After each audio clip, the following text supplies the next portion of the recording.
I'm going to be answering WAEC 2019 English Language Objective Past Question 37, Section 4.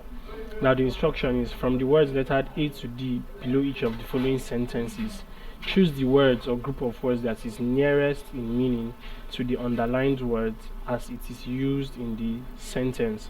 So the sentence is: corporal punishment is means to be deterrent to indiscipline. Option A, remedy. B, measure.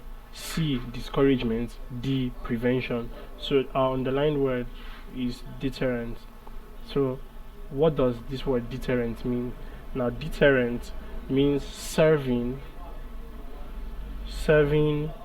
to prevent something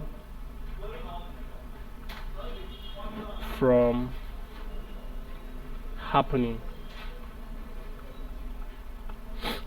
Now option A, which is remedy, means something that counteracts. Measure means a prescribed quantity.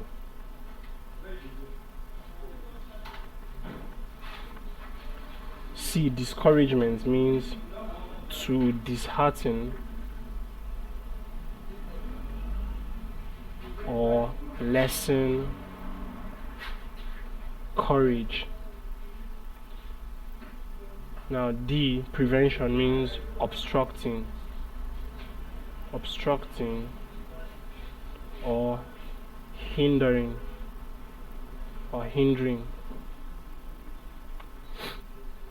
Now as it is used in the sentence, deterrent best means to dishearten or lessen indiscipline. So another word that can be substituted for deterrent, or that is nearest in meaning to deterrent, is C, discouragement. So thank you. Please subscribe to this YouTube channel for more videos and for more past questions and answers.